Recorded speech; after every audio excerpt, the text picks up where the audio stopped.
recebe hoje a professora Maria Gabriela Veridiano. A gente estava tentando essa entrevista, um tempão, porque ela está com um projeto sensacional, que a gente vai discutir aqui. Eu achei muito interessante. Todos conheçam, porque é importante as pessoas saberem o que está acontecendo, os projetos que estão sendo realizados. E você é uma inovadora. Além de ser uma mulher linda, inteligente, que a gente sabe que você é criativa. E a gente quer ouvir o que você está fazendo. Descolonize Educa. Descolonize.educa. O que é esse projeto, professora? O Descolonize, ele é um projeto de educação, né? Educação antirracista. E a gente tem um foco de compartilhar a cultura e educar mesmo, né? As pessoas com uma linguagem mais acessível. Uma coisa que eu venho observando já há algum tempo é que muitas vezes o debate racial, ele acaba ficando muito estrito ao meio acadêmico, né? As pessoas estão debatendo sobre racismo e os termos acadêmicos acabam distanciando um pouco o acesso da população. E aí eu chamei uma amiga minha, Viviane Lupin, falei, Viviane, a gente precisa tornar esse conhecimento acessível. Mesmo que a pessoa depois procure mais, né, se aprofundar e comprar o livro ou não precisa nem ter livro necessariamente, né? Às vezes um vídeo no YouTube que ele tá colocando o tema com a complexidade que ele exige, vamos fazer isso, vamos colocar isso A princípio a ideia era fazer na praça, né? Colocar bem, assim, pensei num horário assim, final de comércio, todo mundo saindo do trabalho, colocar uma música na praça e tal, aí veio pandemia. A gente não teve alternativa de fazer pela internet, então mudou, assim, a configuração do projeto todo. Acabou que a gente teve resultados diferentes, porque o Descolonize, se fosse presencialmente, seria um dia só. E agora, como ele está na rede, mesmo depois de a gente ter encerrado, né, a estreia do ciclo de palestras, a gente continua com a página, porque a gente já construiu uma galera que está acompanhando ele. E o que é exatamente o Descolonize? Ele é um projeto de educação antirracista. Então a gente vai colocar ali naquele Instagram personalidades negras. Às vezes as pessoas elas têm uma narrativa única sobre pessoas negras, né? Não é à toa, porque quando a gente para analisar os personagens que aparecem nos filmes, nas novelas, na literatura, o negro, a personagem negra, ela é muito estereotipada. Então as pessoas acabam criando uma narrativa única sobre a existência dessas pessoas. Então o que a gente faz? A gente mostra outras possibilidades de existência. Uma negra cientista, um negro médico, um engenheiro. As pessoas que fizeram parte da fundação desse país, porque quando a gente estuda na escola, a gente vê só personalidades brancas, né? O que proclamou a independência, o que invadiu, entre aspas, descobriu o Brasil, aquele que criou isso, criou aquilo, a gente conhece muitas personalidades brancas, né? E parece que o país foi construído apenas por essas mãos. Machado de Assis era negro. Machado de Assis é um homem Barbosa. Negro. O Lima Barreto também. Então a gente começa a apresentar esse outro lado da narrativa. Será que você conhece o Milton Santos? Será que você conhece as pessoas que fizeram parte da fundação desse país? Que às vezes falam assim, os negros contribuíram muito construindo prédios, né? E sendo escravos e girando a economia. Mas não foi só essa contribuição dos negros no Brasil. Então a gente apresenta a narrativa da perspectiva da cultura negra, né, brasileira, através também da linguagem, por exemplo. Na língua portuguesa, várias palavras vêm de origem africana, as pessoas não sabem disso. A gente estuda que o português veio do latim, do português de Portugal, mas o português de Portugal é diferente do português brasileiro. Por quê? Aí a gente apresenta as origens das palavras indígenas, africanas, enfim. É uma proposta de apresentar às pessoas outro ponto de vista sobre a narrativa dos povos pretos no Brasil.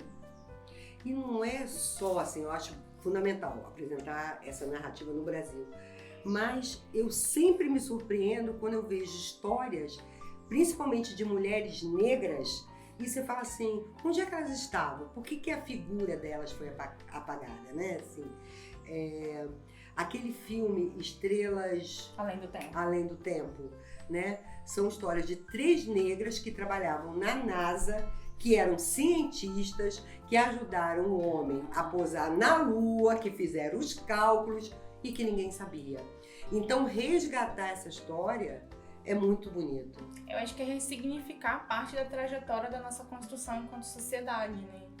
Porque é aquilo que eu falei, fica a sensação de que apenas pessoas brancas e homens construíram um país historicamente, culturalmente, e não foi só esses povos, né? Existem outras narrativas, existem outras existências que fizeram parte da nossa história, a gente não conhece por causa do racismo institucional, dentro da academia, dentro das escolas. Existe uma lei falando que tem que falar sobre a cultura africana e indígena nas escolas, mas isso na prática a gente sabe que não é aplicado.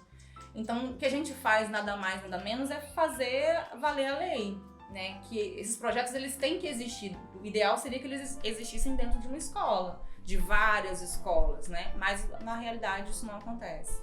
E a gente vai incorporando esses valores racistas, né? Inclusive na linguagem, né? Sim.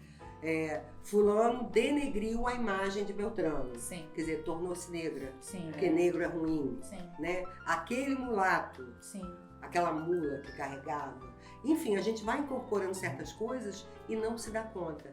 Esse projeto, ele quer resgatar também a língua portuguesa, é isso? A gente quer trazer as pessoas para reflexão, né? Porque obrigar alguém a mudar o vocabulário, acho difícil. Até porque pessoas que são convictamente racistas não é um projeto educativo que vai fazer ela mudar.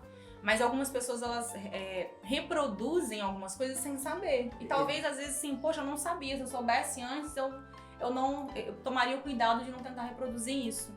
Então, o nosso projeto não é para deixar que o racista se torne racista. É para que pessoas que não tenham a consciência de que elas estão sendo, de que elas estão abertas, muita gente manda direct pra gente. Eu nunca tinha ouvido falar disso. É a primeira vez que eu vi isso em algum lugar na internet. Muito obrigada por isso. Vários colegas meus de trabalho, porque acaba que quem conhece, a gente acaba tendo acesso também, né? Nossa, nunca aquela palavra que você colocou, ela nunca tinha percebido ela sobre essa ótica. Que legal que vocês colocaram lá. Vou vigiar meu vocabulário. Mas o racismo, ele ultrapassa o vocabulário, né? O vocabulário, se fosse só o vocabulário, tava muito bom. É o de menos o vocabulário. Maria Gabriela, eu acho que eu não sou racista, tá? Mas há pouco tempo eu estava vendo televisão e de vez em quando eu via uma negra bonita e eu comentava com meu neto, que negra bonita. Ele falou, vovó, você está sendo preconceituosa, porque quando você vê uma branca bonita, você nunca fala que branca bonita. E nunca mais falei, tá? Eu entendi. Então eu acho que os jovens, eles estão muito mais atentos e muito em relação tanto à proteção aos animais, em relação ao racismo, em relação ao autoritarismo, em relação a tudo. Eu acho que os jovens têm muito para ensinar a gente. Por isso que você, no ambiente de escola, eu acho que você tem muito para fazer. E para você é muito fácil, porque o público com quem você trabalha, que são os jovens, eles estão abertos para acolher, muito mais do que os velhos. Porque nós, mais idosos, nós estamos cheios de preconceito que foi colocado para a gente como normal. Como normal. Mas eu tenho tentado, que meus netos falam, eu mudo. E eu fico muito satisfeita de eu tê-los ao meu lado para me ensinar, tá? Como eu devo me comportar, porque eu não suporto gente racista. Eu não suporto, então, mas eu usava um termo racista. Sem saber. Sem saber. Sim. Sem saber. Faz parte, né, da nossa vida. E a gente acaba normalizando isso. Porque, na verdade, o Brasil é extremamente racista. E não adianta você dizer, eu sou contra o racismo. Você tem que dizer, eu sou antirracista, sabe? É uma luta de todo mundo que tem consciência política. Sim. Me fala uma coisa, você já se deparou com situações de racismo em relação a você? Várias vezes. Dê um exemplo. Nossa, é difícil. Você é tão bonita. Porque são situações que você bom, é difícil falar, porque é difícil falar, gente, porque pode ser que a pessoa que foi esteja assistindo. Entendi. Entendeu? Então é um exemplo bom, vou tentar. Eu sou filha, né, de uma mulher preta e mãe solteira e tal, ela teve 3 filhas e aí nós tivemos uma formação toda, né, na escola pública, beleza. E aí eu saí de Cachoeiro, me formei, voltei. E aí eu tô morando umas 3 ruas abaixo da casa da minha mãe. E eu passei pela porta da casa de uma senhora e ela fez questão de me parar assim, quanto tempo que eu não te vejo, tá, não sei o que, tem umas coisas que eu faço meio que de propósito. Por exemplo, ela foi, não tô te vendo, eu tô trabalhando muito, então você trabalha onde? Em vez de eu falar minha função, eu falo onde.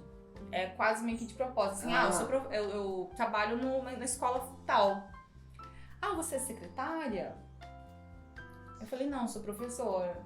Quase então, que perguntou assim, se você era faxineira. Eu acho que ela deve ter pensado assim, não vou falar que é faxineira, porque ela pode se ofender. Mas eu imagino que o máximo de grau que essa menina foi na vida foi ser secretário, que secretário é só ensino médio, pra você alcançar aquele cargo. E eu acho muito curioso, assim, porque quando alguém me fala pra mim que trabalha na escola, a primeira coisa que eu vou pensar é que essa pessoa é professora. Exatamente, não verdade, que ela é secretária, né? né? Então, pensa assim, por que ela parte do princípio de que o máximo que eu chegaria dentro de uma escola seria a secretaria? E não ser professora. E aí depois eu fiz um projeto literário, saiu na televisão, que não sei o que, aí ela viu. Aí eu passei de novo na porta, eu vou na casa da minha mãe com frequência, né? Eu vi você lá no seu projeto da escola, totalmente mudou, né? A forma de me abordar mudou. Então, assim, comigo acontece de maneira mais sutil, porque eu não sou retinta, né? Retinta não sou uma pessoa de pele escura. Eu sou filha de um homem branco e uma mulher negra, então eu nasci um pouco mais clara que minha mãe. Bem mais clara, na verdade. Então, assim, minha mãe, por exemplo, já foi chamada de macaca. Eu nunca fui chamada de macaca na minha vida. Mas eu já fui seguida em loja. As pessoas já... Eu já cheguei num lugar e o cara tava servindo vinho pra experimentar. E aí tinha vários tipos de vinho. Eu falei pra vocês que eu gosto de vinho, né? Aí ele falou, qual que você quer experimentar? Eu falei, eu quero Cabernet Sauvignon. Você sabe falar? Eu pensei assim, gente, por que ele acha que eu não saberia falar o nome de uma uva, de um vinho? Então são coisas muito sutis, porque o racismo no Brasil, pra muita gente, é só o explícito, o grotesco, o agressivo. Você é preto, você é macaco, você impedir pessoas de ter acesso a determinado local, né? Mas se você é difícil você descrever, porque quando a gente percebe no olhar da pessoa. E aí como você fala, você está olhando pra mim de uma forma porque eu acho que você está sendo racista porque eu estou nesse espaço aqui. Então são coisas que são minuciosas. Nem sempre o racismo ele vai estar de maneira escancarada, ele pode estar de uma maneira nas entrelinhas. Na internet, quando eu faço algum comentário, aí tem uns haters, né? Algum comentário que eu faça por causa do meu espectro político, aí a pessoa assim, tem que raspar esse black seu. Então assim, a primeira coisa que ele fala é do meu cabelo, é de uma característica física minha, né? E isso é o que é difícil, é você não conseguir provar o racismo. Sim. O exemplo mais recente que a gente teve foi daquele jovem lá no Rio, da bicicleta eletrônica. Eles só se enganaram, eles não chamaram ele de preto, eles não chamaram ele de macaco, logo não é racismo. Não, eles não chamaram coisas, ele de ladrão, eles falaram, essa bicicleta é minha. Não é. Então deixa eu experimentar meu cadeado, minha chave do cadeado, se entra aí. Como eles não falaram, você é um preto ladrão, não foi enquadrado racismo. Mas a gente sabe que a intenção ali foi racista, sim. Porque se aquele jovem fosse branco, ele não seria abordado pelo aquele casal que desconfiou do roubo da bicicleta. Muitas vezes, às vezes o racismo ele pode aparecer de uma forma como nivelar aquela pessoa por baixo, né? Igual eu tô falando pra vocês o caso, ela não partiu do princípio de que eu teria um curso superior e seria professora. Ela partiu do princípio de que o máximo que eu teria é um ensino médio completo. Porque aquela seria a trajetória prevista para o tipo de família ao qual eu pertencia. Será que se eu fosse de uma família branca, de classe média, ela partiria desse pressuposto? Que o máximo que eu chegaria na vida é um ensino médio completo? Eu acho que não. Então, são esse tipo de coisa que a gente se pergunta e percebe. Às vezes parece assim, será que eu tô doida? Maria Gabriela, deixa eu te dar um exemplo simples. Toda sexta-feira de manhã, a minha funcionária daqui de casa, que eu preciso de uma funcionária, que eu trabalho fora, e ela vai ao supermercado comigo. Eu pego ela em casa, cedinho, e a gente vai juntas. Normalmente eu vou com roupa de ginástica, de qualquer jeito que eu tô. Cabelo amarrado, suada, e ela vai toda arrumadinha. Aí, num certo dia, eu falei com ela assim, ela pegou umas abóboras, eu falei, essa abóbora não tá bonita, eu gosto daquelas abóboras maranhão, vermelhona, bonita. Pede o rapaz Aí ela foi lá falar com o rapaz falou assim, não tem abóbora. As que tentam aí. Falou assim com ela de uma forma grosseira. Aí eu falei, você não conseguiu resolver não, Pen? Ela falou, não, o rapaz falou que não tem. Eu falei, peraí. Aí eu voltei, o rapaz era negro. Aí eu voltei e falei com ele, vai lá dentro e vê se tem abóbora, porque nós queremos aquela abóbora Maranhão, grossona. Eu sou uma aficionada por abóbora. E eu sou exigente com a abóbora. Aí ele falou assim, pô, não, minha senhora.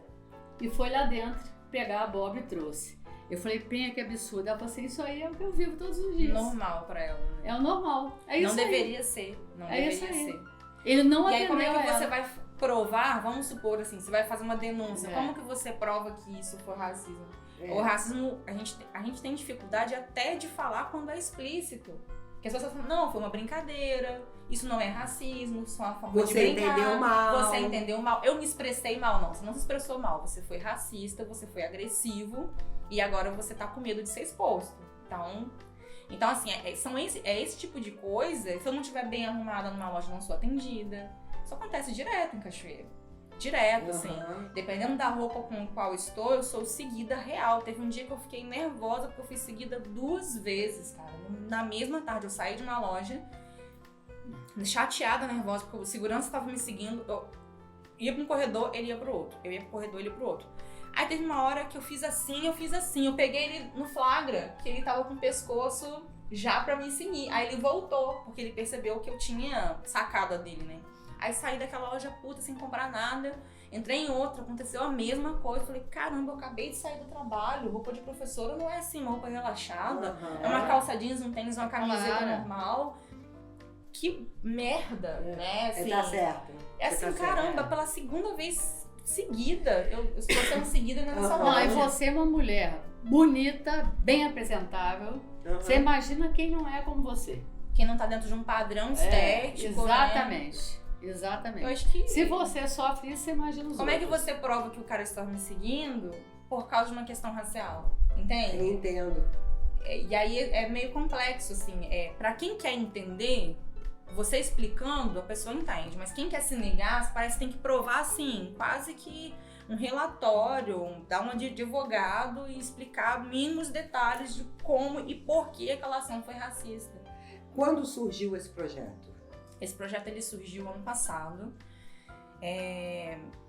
porque... Em plena pandemia? Em plena pandemia. Porque, na verdade, ano passado ainda estávamos com a esperança de que isso vai passar. Ano que vem as coisas vão estar melhores. É Né? sempre assim pensando, vai ser o mês que vem. Não, ano que vem vai estar melhor, ano que vem vai estar melhor. E aí, ele surgiu por causa da Lei Aldir Blanc, né? Porque eu tinha a ideia do projeto, porque a gente já faz esse projeto lá na escola, todo mês de novembro, no dia 20 de novembro. Dia da Consciência Negra. A gente chama vários profissionais para falar de racismo da ótica deles. Um psicólogo, um sociólogo, um historiador, uma advogada. Então, cada um vai falar com o seu recorte, né, da profissão ali. Com todos os alunos? Todos os alunos. E aí... Gente, que trabalho bonito que a escola até porque faz. é lei, né? A gente só tá fazendo cumprir a lei. E aí eu falei, caramba, é tão enriquecedor. A gente chegou a ver alunos chorando no auditório. Alunos se identificando, alunos não sabendo que aquilo era racismo, ele achava que era brincadeira. A gente mencionava lá, nossa, então isso é racismo, não é brincadeira. Eu ter me sentido ofendido naquelas circunstâncias tinha um motivo. Às vezes identificar que algum professor no decorrer da vida dele tinha sido racista com ele, até que no momento ele não tinha sacado aquilo, porque era uma brincadeira. Eu falei, poxa, se os alunos saíram do auditório tão impactados, por que a gente não coloca isso numa esfera maior? E aí eu tava com essa ideia desse projeto há muito tempo, só que o projeto é recurso, né? Quando saiu a Lei Aldir Blanc, eu falei, Viviane, agora é a hora. Se a gente passar nesse projeto, a gente vai botar ele na rua. Viviane Lupin é uma advogada. É minha parceira de trabalho. Choramos ali madrugadas escrevendo o projeto, porque eu nunca tinha escrito projeto cultural. Pra mim era muito diferente, né?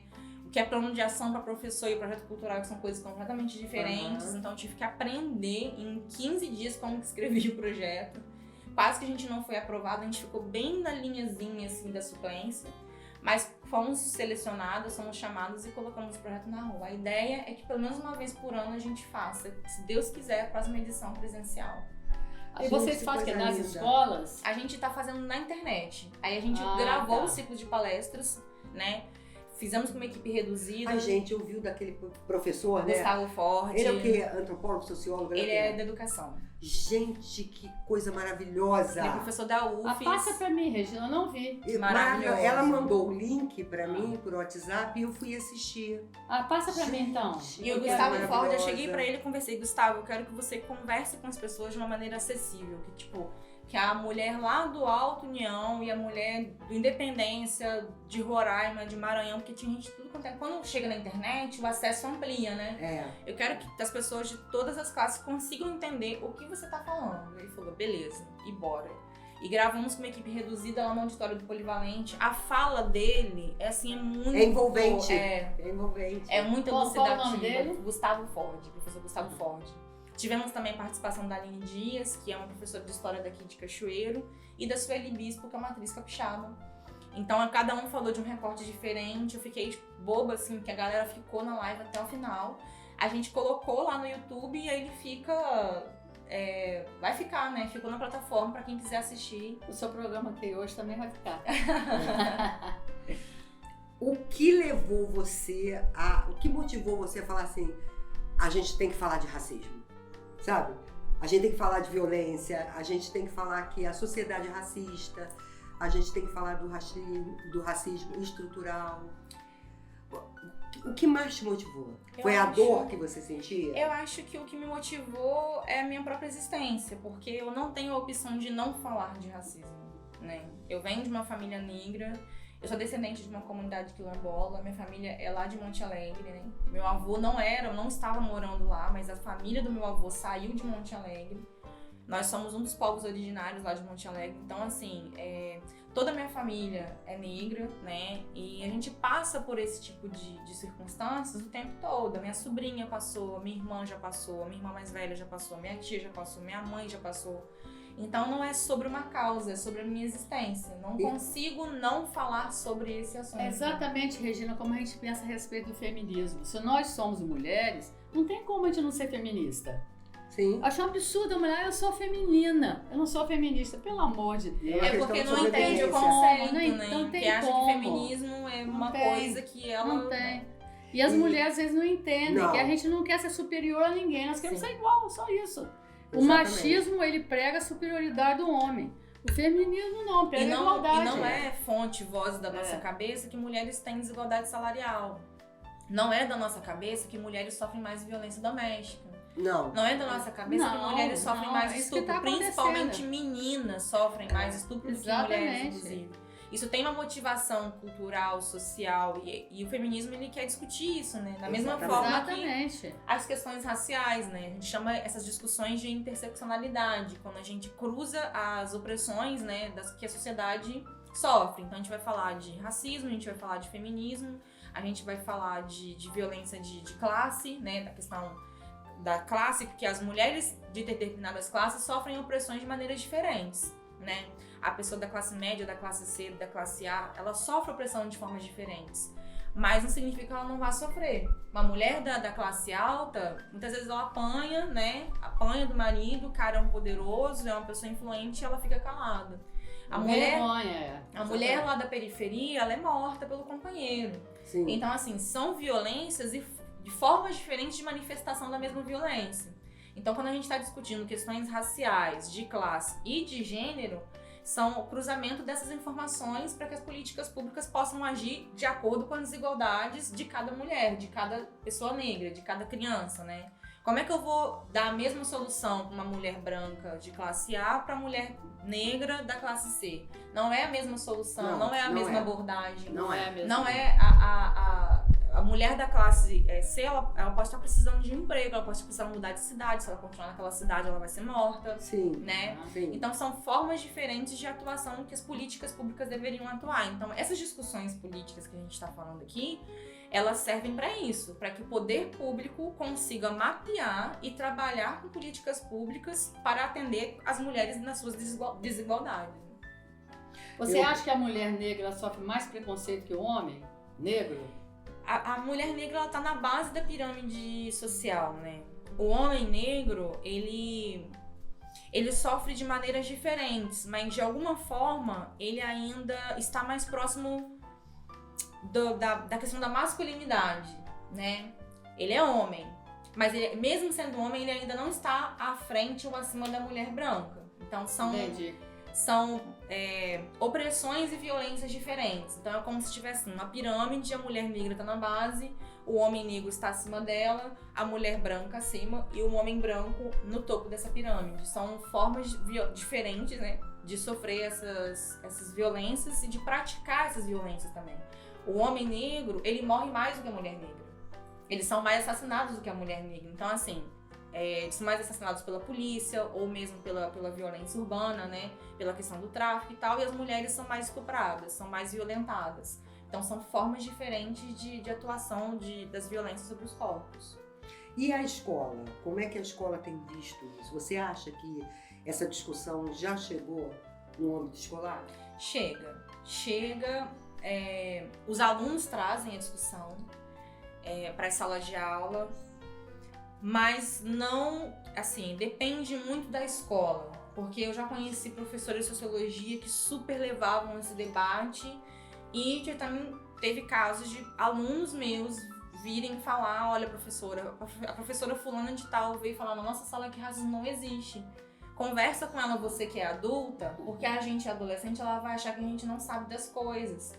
E eles debateram com ela ali, ela falando que racismo reverso existia, que brancos também sofriam racismo. E eles começaram a debater com ela na sala de aula. Então, assim, o racismo, gente, ele tá em todas as instituições. A escola é só mais uma delas. Ela tá no hospital, porque uma mulher negra sofre mais violência obstétrica. Ela tá na escola, porque muitas vezes os professores praticam racismo com os alunos. Ela tá no direito, porque muitos juízes... na segunda instância, inocentam pessoas racistas. Na primeira instância, o cara perde, ele vai lá e recorre. Na segunda instância, o desembargador inocenta. Então, o racismo tá no direito, tá na saúde, tá na educação, tá na segurança pública, na abordagem policial. Isso é o racismo estrutural? Isso é o racismo estrutural, porque ele está em toda parte da sociedade. Ele não está unicamente em um setor da sociedade. Ele é a base. O racismo é como se fosse a base da sociedade, como se fosse a raiz. Se não existe nenhuma planta, nenhuma árvore sem raiz, não existe uma sociedade sem racismo, né? A gente está estruturado nessa estrutura, quase como se fosse um vergalhão, assim, um pilar, né? E a partir desse pilar, várias instituições são formadas, né? A família, a religião, a educação, a segurança, ela está em todos os âmbitos.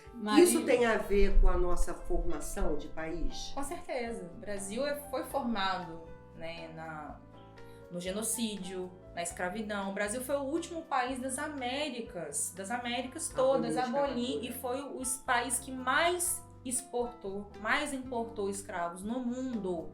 Tanto é que o Brasil é o segundo país mais negro do mundo, tirando os países africanos. Porque nós fomos o país que mais importou e o último a abolir. Não abolimos porque fomos bonzinhos, mas porque a Inglaterra estava pressionando, né? Quando a Revolução Industrial. Maria Gabriela, deixa eu falar uma coisa com você.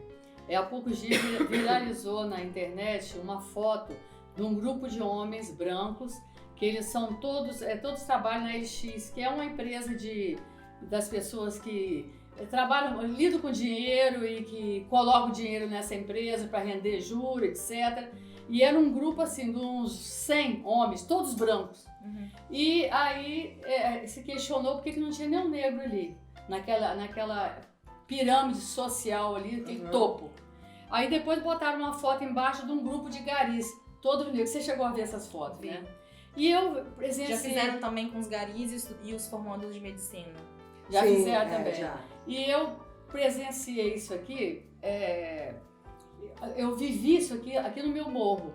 A gente ouve, o nosso caminhão do lixo passa aqui mais ou menos às 7h30, 8 horas da noite, 3 vezes por semana. E naqueles dias muito frios, eu combinei que a gente tem uma comunidade, que a gente tem um grupo. Eu combinei da gente levar um lanche para eles, fazer um agrado a eles, no meio daquele frio, um chocolate quente, com biscoito, com bolo. Né? Um chocolate quente. E acabaram que as pessoas doaram cobertor, porque a pessoa ela é muito solidária quando ela é motivada. E aí eles pararam o caminhão e foram tomar o café. A pessoa que ofereceu o espaço, eu não pude oferecer, que minha casa é longe da rua. Uma ali embaixo ofereceu, que tá na reta. Tinham 4. 3 que carregavam o lixo e um motorista. O único branco era o motorista. Tá aí, não precisa falar mais nada. Até porque a CNH hoje, né, gente, 2.500, né, 2.000 e tanto pra tirar a CNH. O único branco era o Isso motorista. O lixeiro era todo negro. Isso tem uma explicação histórica, né? Quem tiver ouvidos, né, quem quiser prestar atenção na história do Brasil, sabe que isso tem uma motivação histórica, isso tem uma origem. As pessoas negras do Brasil, os pretos, né, os descendentes dos africanos, eles foram proibidos de adquirir terras. Porque teve a lei de terras no Brasil que falava que as terras só poderiam ser de alguém se fossem compradas. E quando chega os imigrantes italianos, os imigrantes europeus, as terras foram doadas. Então a gente sabe que existe, né? Quem são os donos das indústrias hoje? Alguém que lá em 1800 teve terra para construir o seu patrimônio, para o seu patrimônio virar uma propriedade, para virar uma indústria, para você ser o milionário que você é hoje. Aí você vê, por exemplo, em São Paulo, os grandes industriais, famílias italianas, famílias libanesas, famílias... É isso. Porque além de receber terras, eles receberam uma espécie de investimento milionário da coroa para eles ficarem aqui. Então a gente sabe que isso tem uma motivação histórica. Enquanto as pessoas... vamos supor, tem um senhor lá, branco, e aí ele aboliram a escravidão, e aí pra não ficar aquele monte de gente na rua aqui, eu vou pegar as partes dessa fazenda aqui, fica vocês na família de vocês aí, vai criando a terrinha de vocês. Se ele quisesse doar, a terra não seria dessas pessoas. Só pode ser se você comprar. E que pessoa escravizada tinha como comprar naquele momento? Exatamente. Muitas pessoas pobres que vieram da Europa, porque não vieram apenas, né? Veio muita gente pobre pra cá. A minha família mesmo veio pobre. Minha família veio da Itália. Veio pobre. Eram pobres. Recebeu terra e investimento. E isso não se deu 100 anos, 150, 130 anos depois. De repente tem pessoas pobres na comunidade?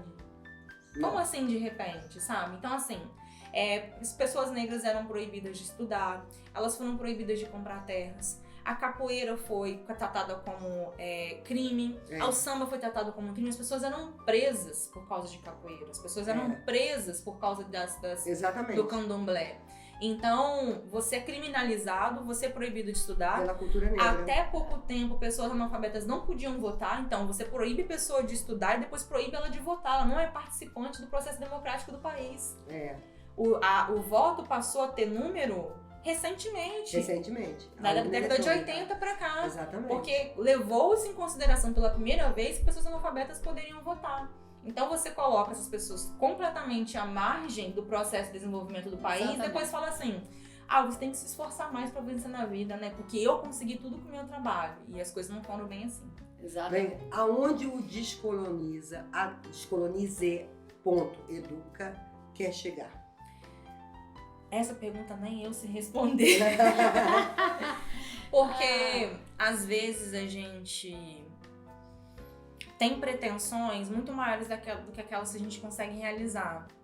Então, às vezes eu não sei aonde exatamente eu quero chegar. Eu acho que eu não tenho essa linha de chegada. Eu acho que, como é um trabalho pra mim contínuo e vai alcançar quem quiser alcançar, né? Pra mim é isso. Porque professor, ele é um eterno resiliente, né? Você explica uma vez, você explica duas, você explica 4, você explica 6, até que de 100 pessoas, 2 mudam a mentalidade, sabe? Assim, olha, eu nunca tinha ouvido falar disso e isso foi importante pra mim, pra eu entender esse aspecto cultural do nosso país. Eu sei que eu não vou conseguir alcançar todas as pessoas que estão vendo a página. A gente já recebeu, inclusive, alguns ataques racistas. Eu simplesmente excluo o comentário e peço que aquela pessoa comente de novo. Tem como você faz isso pela ferramenta do Instagram. Então, assim, eu sei que o trabalho é muito maior do que o retorno, mas eu não consigo não fazer nada. E ficar assistindo, tipo, não vai adiantar mesmo, né? Então deixa pra lá, não vou fazer nada. Isso é missão. Eu não consigo. Quer saber? São esses exemplos que fazem a gente ter fé na humanidade. E o que eu achei mais bonito? Ela sentou aqui nessa cadeira dizendo que ela é muito tímida. Será que alguém achou ela tímida? Sabe o que é? Quando a pessoa está imbuída da crença dela e que ela sabe que a palavra dela tem força e que ela pode transformar o mundo. ela cria vida. Então você não tem timidez nenhuma na hora que você defende seu projeto. Fala Foi paixão. linda a entrevista, Fala infelizmente está terminando o nosso tempo. E a gente agradece muito a sua presença aqui hoje. Foi muito bom. Muito obrigada. Obrigada a vocês. Sabe por quê? Gente como você faz a gente ter fé na humanidade. Faz a diferença no mundo. Nossa! Faz Ó, diferença. gostou da entrevista da professora Maria Gabriela? Dá um linkzinho aqui, um like, curtida aqui pra gente, para esse vídeo chegar ao maior número de pessoas. A gente só agradece a Maria Gabriela. Querida, muito obrigada. Obrigada pelo seu projeto. Muito obrigada. Obrigada pela sua fé, pelo seu otimismo. E obrigada por fazer dessa sociedade um lugar bem melhor que a gente merece, não é mesmo? Tchau pra gente. Tchau.